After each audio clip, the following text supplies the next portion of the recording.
Assalamualaikum warahmatullahi wabarakatuh. Gimana nih anak-anak? Kabarnya pada baik-baik aja kan? Jangan lupa, karena kita lagi ada di tengah-tengah pandemi corona atau wabah corona, jadi tetap stay home so you can stay safe. Oke, nah sekarang kita akan membahas mengenai neraca lajur. Ini dia.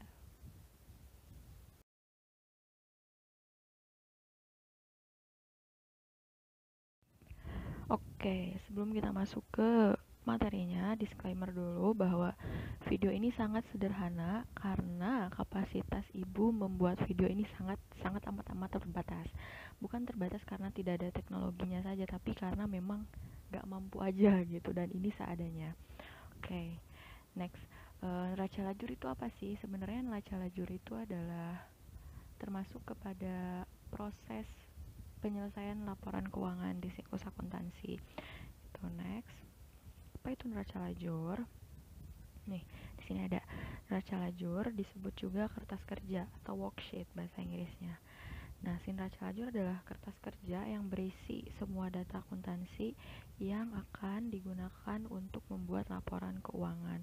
Jadi si neraca lajur ini, kalau misalnya dari pengertian ini, baru merupakan langkah menuju laporan keuangan gitu. Jadi belum laporan keuangannya.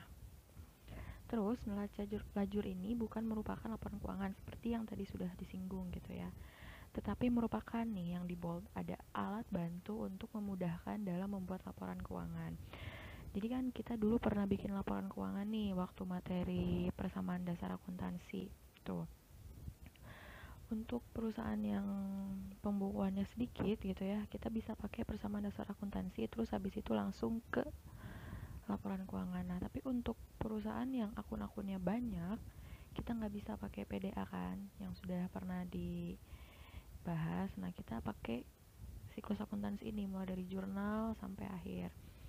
Nah, neraca lajur ini yaitu tadi untuk memudahkan dalam pembuatan laporan keuangan.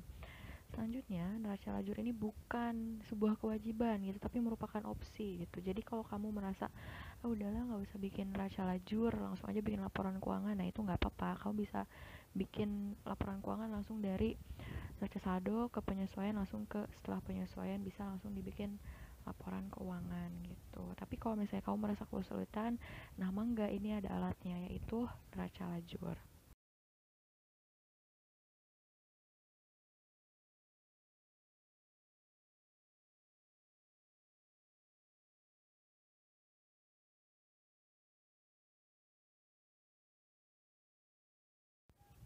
Nah, tadi udah nih dijelasin sedikit mengenai konsep neraca lajur itu sendiri.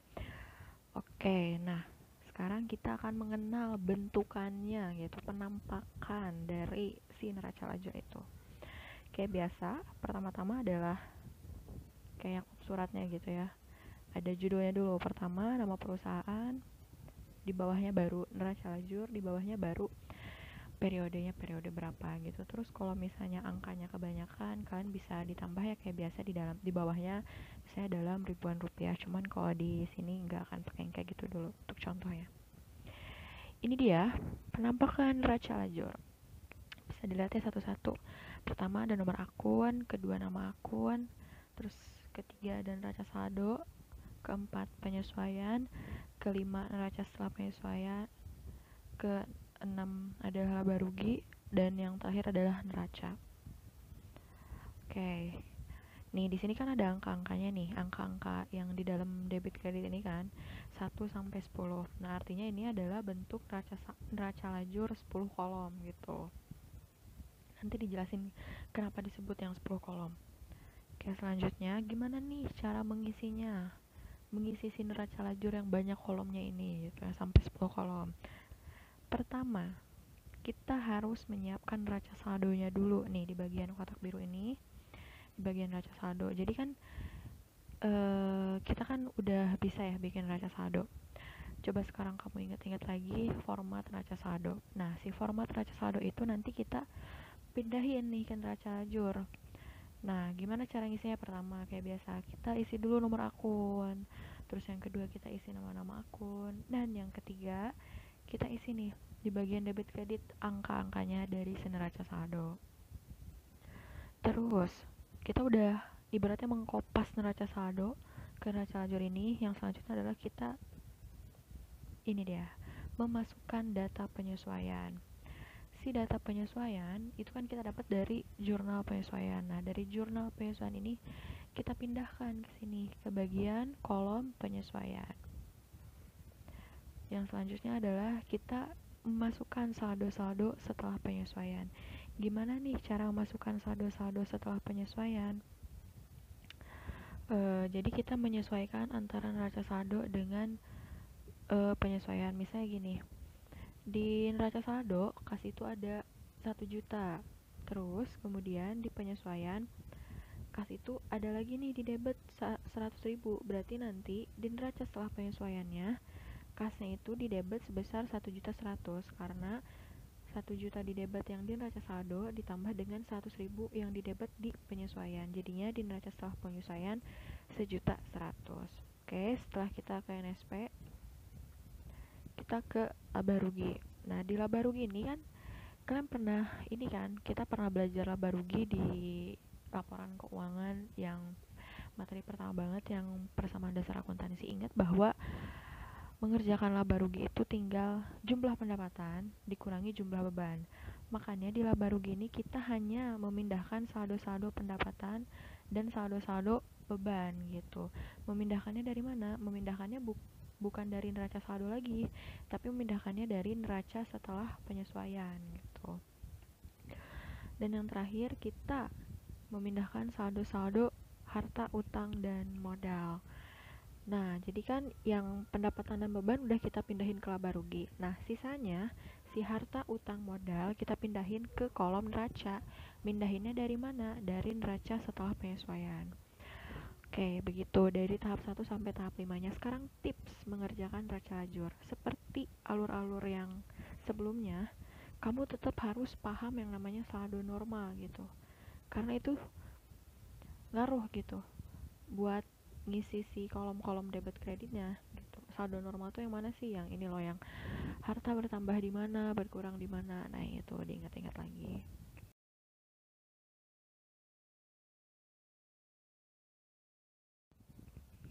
Oke, tadi kita udah ngebahas yang namanya bentukannya neraca lajur. Sekarang untuk lebih memahami neraca lajur itu kayak gimana, kita kerjain soal bersama-sama. Ini dia contoh soalnya. Ini ada soal. Jadi soalnya itu biasanya pertama yang diketahuinya adalah neraca saldo. Terus yang keduanya adalah data-data penyesuaian di akhir bulan kayak biasa. Ini silahkan diperhatikan. Di sini terdapat neraca saldo untuk salon Aster Indah. Di sini ada neraca saldonya, cuman enggak ada kode akunnya. Nanti kita isi kode akunnya sendiri. Terus di sini ada data penyesuaiannya. Pertama, penyesuaian untuk premi asuransi atau asuransi bayar di muka sebesar 400.000 per bulan. Silahkan langsung ditulis aja sendiri, bikin jurnal penyesuaiannya sendiri. Terus yang kedua adalah perlengkapan yang tersisa di gudang pada tanggal 31 Maret 2006 sebesar 2 juta rupiah. Berarti ini beban perlengkapan nih. Yang pertama beban asuransi, yang kedua beban perlengkapan. Terus yang ketiga adalah penyusutan peralatan per bulan sebesar 1.800.000. Berarti ini beban penyusutan peralatan dan akumulasi penyusutan peralatan. Dan yang keempat terakhir, bunga yang masih harus dibayar atas utang wesel sebesar 1 juta. Berarti ini adalah utang bunga sama beban bunga. Oh, beban bunga dulu di debit, baru utang bunga di kredit gitu. Bisa dilihat ya, ini contoh soalnya sangat sederhana, neracanya juga sangat sedikit, terus penyesuaiannya juga sangat sedikit dan sangat gampang, gak usah ada kotoretan, semuanya langsung angkanya udah terpampang nyata gitu. Jadi sekarang silahkan kalian bikin dulu jurnal penyesuaiannya di kertas aja sendiri, sambil biar gak ketinggalan di pause dulu aja videonya gitu.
Oke, gimana? Bikin jurnal penyesuaiannya udah? Ibu anggap udah ya.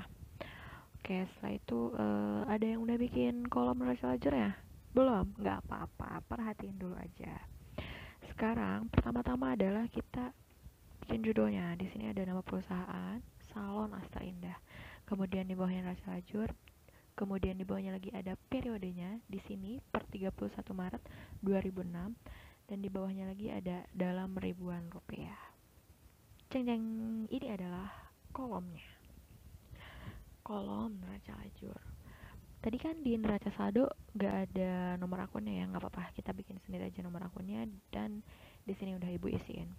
Pertama kita isi dulu nomor akunnya, kedua nama akunnya, setelah itu kita pindahin angka-angkanya ke kolom neraca saldo. Jadi gini, yang tadi di tabel neraca saldo yang awalnya kas di debit, nah di neraca ledger juga sama kamu tulis lagi kas di debit.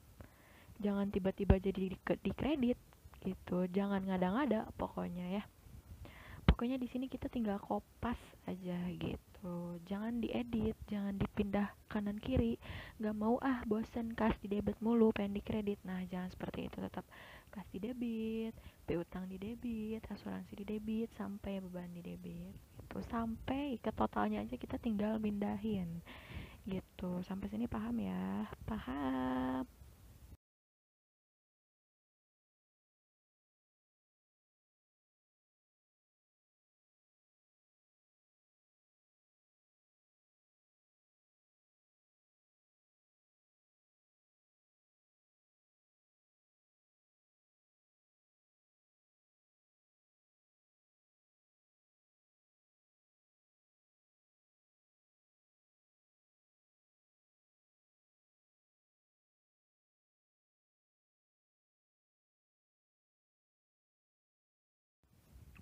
Oke, selanjutnya kalau misalnya kita udah bukan bikin, kita udah mindahin neraca saldo ke kolom neraca saldo di neraca lajur. Nah, tahap kedua adalah kita memindahkan jurnal penyesuaian ke kolom penyesuaian di neraca lajur ini. Oke, pertama-tama adalah nih, kalian perhatiin di bawah sini. Di bawah total itu kan ada akun-akun tambahan ya yang baru dibuat gitu. Nah, jadi gini, ketika melakukan penyesuaian, kita kan kalau misalnya akun yang udah ada di neraca saldo, kita nggak usah bikin lagi di bawahnya gitu. Tapi kalau misalnya akunnya belum ada di neraca saldo, baru kita bikin lagi di bawahnya gitu. Jadi kalau udah ada nggak usah dibikin, kalau belum ada kita bikinin gitu.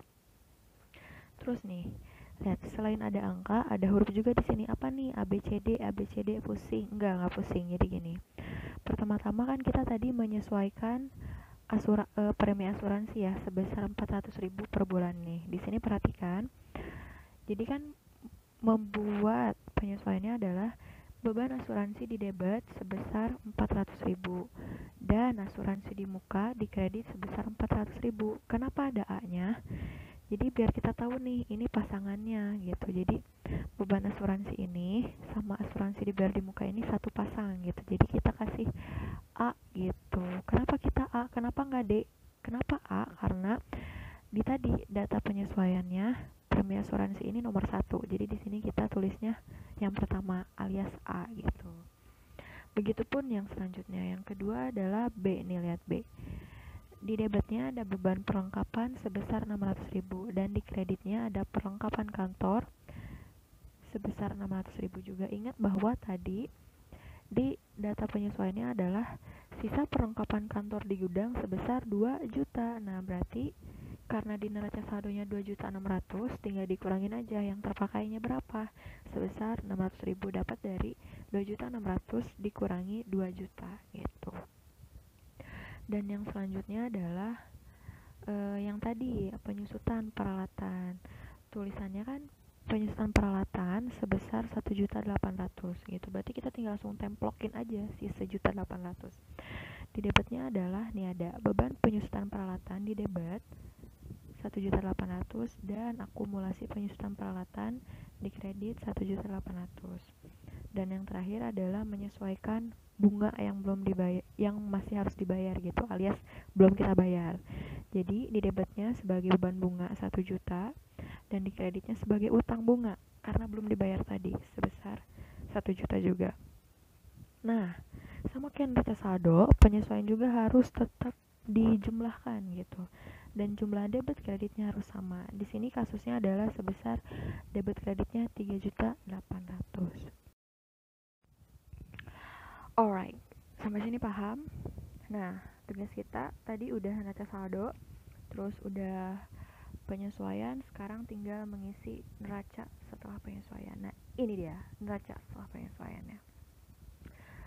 Di neraca setelah penyesuaian itu, nih ya. Jadi, untuk akun-akun yang di kolom penyesuaiannya tidak ada penyesuaian, kita langsung pindahin aja ke neraca setelah penyesuaian. Contoh, nih kas. Di neraca saldo ada di debit 10.800.000. Di penyesuaiannya nggak ada nih, berarti kita langsung pindahin aja ke neraca setelah penyesuaian sebesar 10.800.000 di debit. Nah, yang piutang juga sama, di neraca saldo ada nih di debit 5.600.000, tapi di penyesuaiannya nggak ada alias nihil. Berarti di neraca setelah penyesuaiannya kita langsung pindahin aja ke debit sama 5.600.000. Nah, contoh yang ada penyesuaiannya, kita bisa lihat nih yang pertama, asuransi dibayar di muka. Asuransi dibayar di muka itu di neraca saldo ada di debit 4.800.000. Kemudian di penyesuaian ada di kredit sebesar 400.000. Ingat, harta itu kalau bertambah di debit, berkurang di kredit. Asuransi dibayar di muka itu kan harta nih, berarti yang di neraca saldo debit sebagai positif dan penyesuaian di kredit sebagai negatif. Berarti artinya tinggal yang debit kurangi yang kredit. 4.800.000 dikurangi 400.000, hasilnya 4.400.000. Berarti nanti di neraca setelah penyesuaiannya di debit sebesar 4.400.000. Nah, biar tambah paham lagi yang perlengkapan, lihat di neraca saldo ada di debit 2.600.000, di penyesuaian ada di kredit 600.000. Berarti neraca setelah penyesuaiannya adalah debit kurangi kredit. 2.600.000 dikurangi 600.000, hasilnya 2 juta. Nah, oke. Nah, udah gitu aja, karena sisanya tinggal mindah-mindahin dari peralatan sampai utang bunga gitu. Tapi untuk Bu gimana nih, yang mana yang nambah, yang mana yang kurang? Gampangnya ada lagi nih, kalau misalnya di neraca saldonya debit, di penyesuaiannya kredit, berarti nanti neraca setelah penyesuaiannya yang jumlah debit kurangi jumlah kredit. Nah, nanti disimpannya di mana? Di yang awal, di debit gitu. Jadi kalau yang kebalikannya itu dikurang artinya, kalau yang sama ditambah gitu.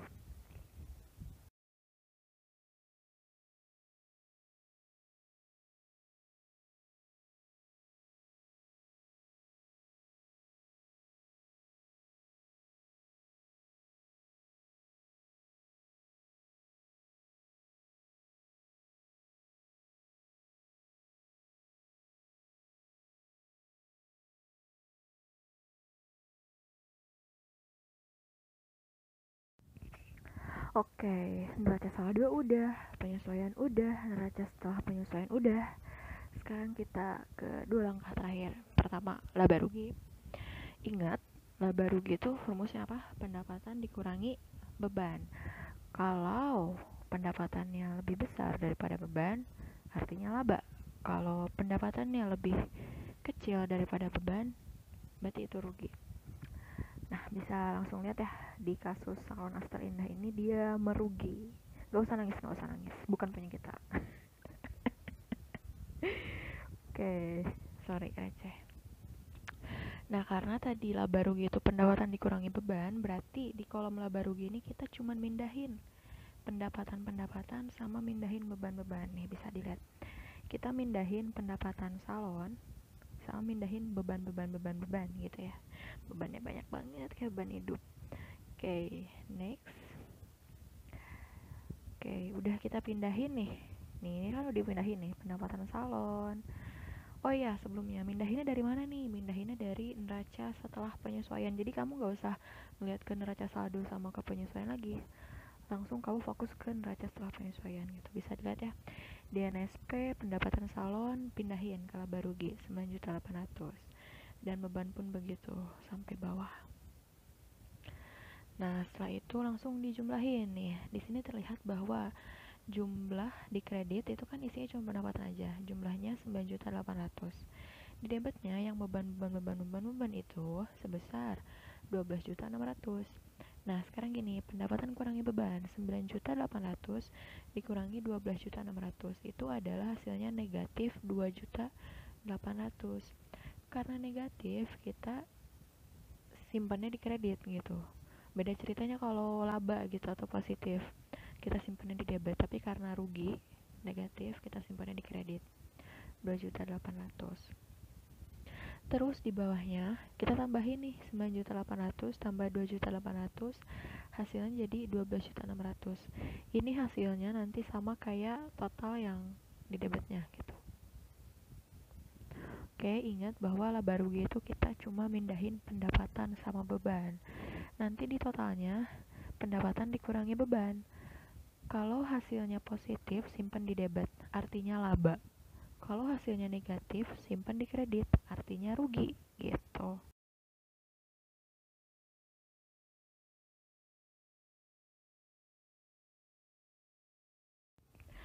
Heh, akhirnya yang terakhir kita mengisi neraca. Setelah ngisi neraca saldo, penyesuaian, neraca setelah penyesuaian, laba rugi, akhirnya kita sampai di tahap hampir terakhir di neraca lajur, yaitu mengisi neraca. Neraca juga sama kayak laba rugi, mindahinnya dari neraca setelah penyesuaian. Jadi kita nggak usah fokus lagi ke neraca saldo ataupun ke penyesuaian.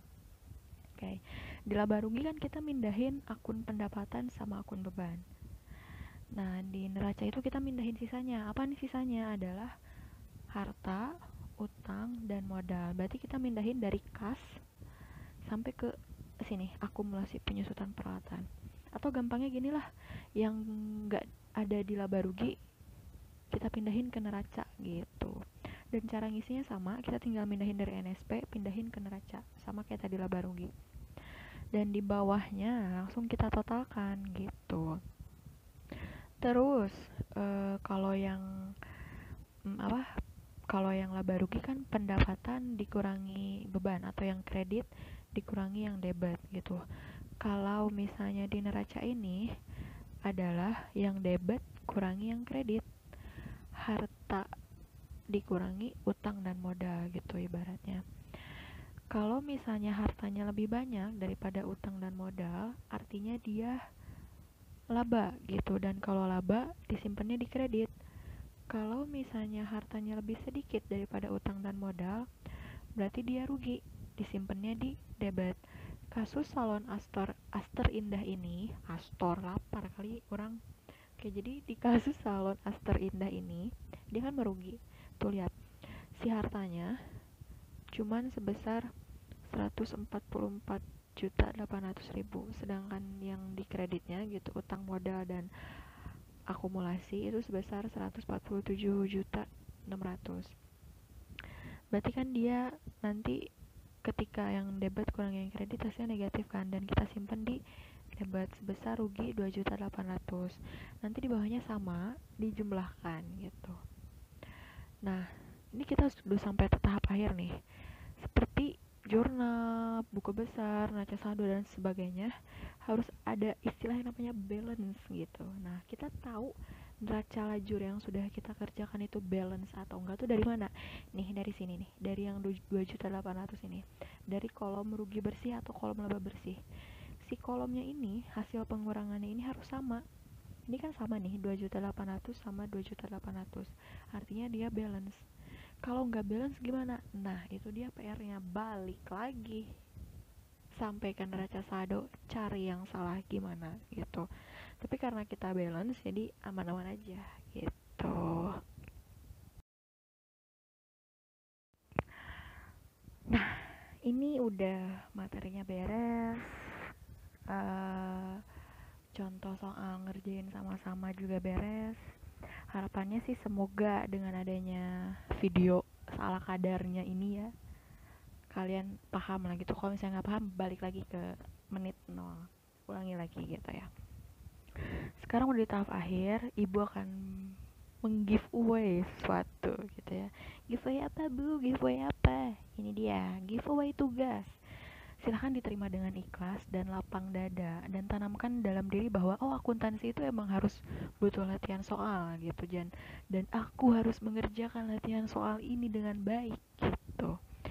Ini dia soalnya, bengkel utama. Nah kayak tadi, kode akunnya kosong, silahkan isi sendiri gitu ya.